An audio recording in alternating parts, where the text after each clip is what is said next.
Gold.com to apply.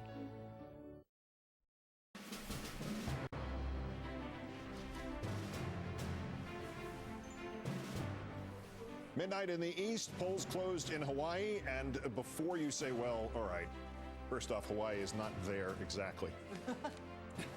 Also, it's much bigger tonight in terms of the Democrats and the Senate, because let's look at our NBC News projection for the state of Hawaii, which has existed since 1959, and this man has represented it in the Senate since 1962 and will continue to do so, the World War II veteran, Daniel Inouye.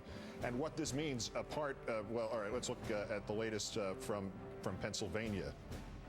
Too close to call with only 10% yet to be counted. Wow. How extraordinary. 62,000 votes, the Republican Toomey in the lead. Illinois, 81,000 votes. Kirk ahead, 8% left to be counted. Colorado, also too close to call, 49% yet to be counted. Difference of 35,000 for Mr. Bennett, the incumbent, the Democrat. Nevada, 60% in, and the margin is still holding at 7% as the rural counties begin to get counted in Nevada. Washington State, too early to call, 2-point lead with more than half in for the incumbent, Senator Patty Murray, against the Dino Rossi's challenge on the part of the Republican Party. The pickups for the Republicans become less important now than what Inouye's reelection means, because there are 4 Senate pickups for the Republicans, plus Inouye's victory. Let's do that. Look at the new Senate to date. The numbers will be somewhat indicative. 48 plus 2 equals, anyone? 50. Bueller, 50. So the Senate, presuming Joe Lieberman does not declare himself a Republican or decides not to continue to caucus with the Democrats, and we know Bernie Sanders, the independent from Vermont, will not do that. What Inouye's victory, or the declaration of it, our projection of it, means is that it is certain that Democratic control, at least nominally, will continue through tonight or some declaration by Mr. Lieberman. And if the Democrats prevail in Pennsylvania or Washington or Colorado or Alaska, they will have 49 firm seats, plus Sanders, plus Lieberman. So Hawaii, small state on the map, big state in terms of control of the Senate at this hour. Any prospect of Joe Lieberman becoming a Republican other than in practice? Absolutely. They'll offer him the world. He's not going to do that. Everything I mean, he considers himself fundamentally a Democrat, and I don't ever see him switching. He enjoys torturing progressive Democrats far too much to ever switch parties. Yeah, I mean, I think he won the general after losing the primary to Ned Lamont with working class regular Democrats. The Irish, the Italian guys, the blacks. The regular Democrats still thought of him as a Democrat, I think. That's why they happened. Now, you know, the exit polls have some very helpful information to Harry Reid about the Tea Party in Nevada. Nationwide, the Tea Party, to my eye, is surprisingly popular with these voters this year. 41% in exit polls are saying they feel favorably about the Tea Party, 41%. Texas, it's 47%. That's the most popular they are in any state. Vermont, 25%. That's the least popular. New York State, the Tea Party has a favorable rating of 37%, which is virtually identical to the favorable rating of the Tea Party in Nevada.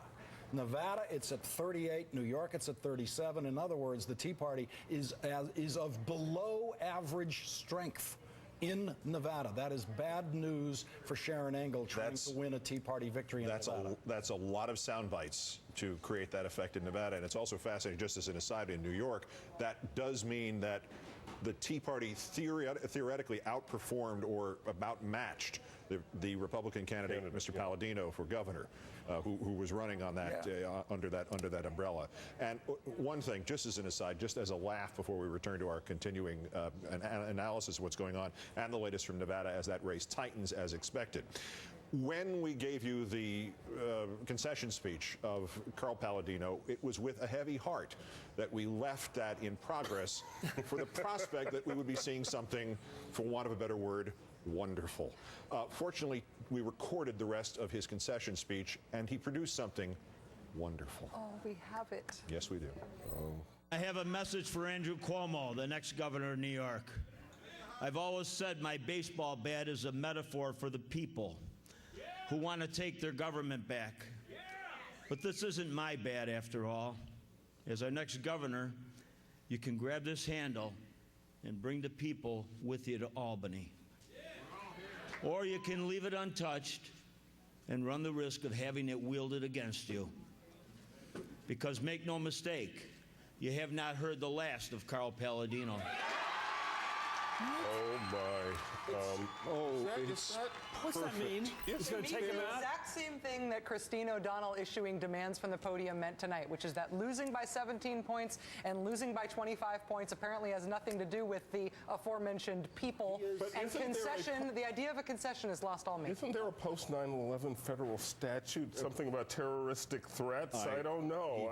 I was waiting for Carl Smash, and we didn't get that. I also must say, just from a sports perspective, no self-respecting adult of either gender is caught with an orange baseball bat. Well, that is The true. speech was in a teleprompter. This was a premeditated word-for-word speech. Yeah, and this was the way he planned to respond on television to losing by 25 points. And to respond to the image that he's crazy and maybe violent. Well, he did obviously learn Mr. Roosevelt's lesson about walk softly and carry a big stick, and there it was. He at least learned the big stick The big part. stick part. About 35% of the vote, which he seems to be getting, is roughly precisely the popularity level of the Tea Party in the state of New York. And the state of Nevada. And the state of which Nevada. brings us back to that topic and the West Coast and the sentiment that the Senate is safe for the Democrats. It's unlikely that the Republicans are going to run the table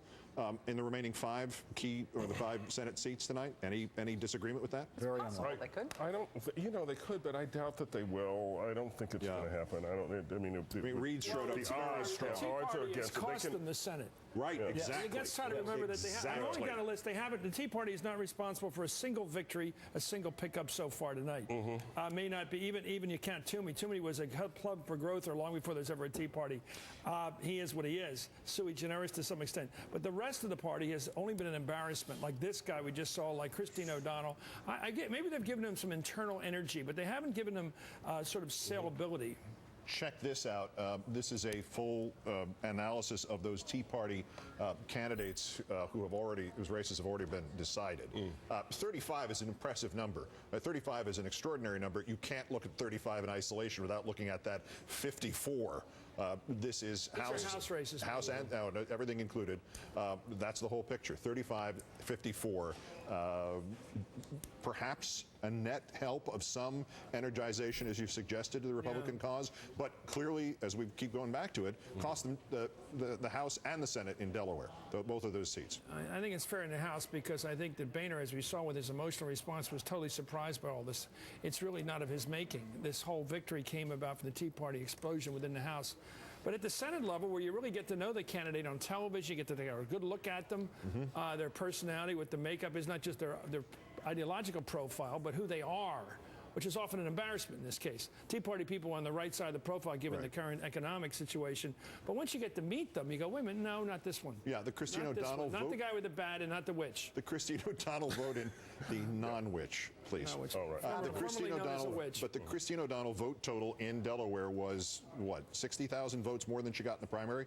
So all of that was to get an additional 60,000 votes. So I'm underrating it a little bit. She had about 40,000 in the primary. Luckiest man so of the year. Here he is. Chris Coons, who Luckiest owes the Tea man of Party the an year. extraordinary debt, The United from States Senator for 6 years. going to a really big underdog of several points to a 17% winner in Delaware. Thanks. Well, again, the economic... I admit it, I would get more.